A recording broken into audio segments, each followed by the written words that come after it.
네, 앞서 보셨듯 늘어나는 직거래 중엔 부모가 자식에게 집을 물려주려는 경우도 많습니다. 증여를 하는 대신 자식에게 싸게 파는 건데요. 네, 이 가족 간 증여와 직거래 뭐가 다른지 알아보겠습니다. 정광윤 기자 나와 있습니다. 앞서 직거래가 많이 늘었다고 했는데 이 증여는 좀 어떻습니까?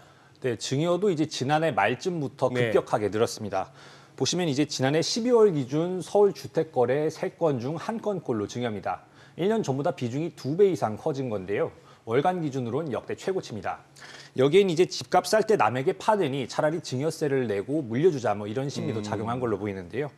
올해부터는 이제 증여시 세금이 더 늘어나는 걸 감안해서 이제 막차를 타려는 수요도 많이 늘었습니다.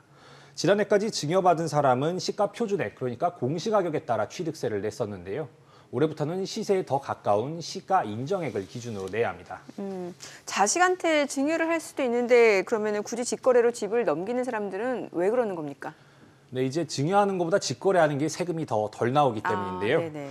이게 대신 직거래는 자녀가 이제 부모한테 집을 사는 거니까 예. 매매 대금을 줘야 합니다. 예. 대신 여기서 이제 편법을 막기 위해서 시가보다 30% 혹은 3억 이상 싸게 팔지 못하도록 되어 있습니다.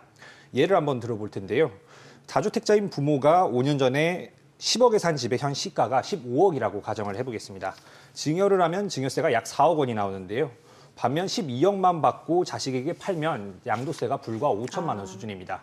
세금이 이제 8분의 1로 줄어드는 건데 무려 3억 5천만 원을 덜 내는 겁니다. 또 이제 증여를 할 경우에는 자녀가 세금을 부담해야 하지만 직거래를 할 때는 이 양도세는 매도자, 그러니까 부모가 부담을 하게 됩니다. 네. 그래요. 지금 깜빡했어요. 그런데 직거래로 이제 집을 물려주려다가 사실 곤란해질 수도 있는 경우가 생기는 거잖아요. 네네. 예. 그 앞서 이제 3억 혹은 이제 30% 이상 싸게 팔면 안 된다고 말씀을 드렸는데 이제 그 이하로 지나치게 싸게 팔 경우에 문제가 되는 겁니다.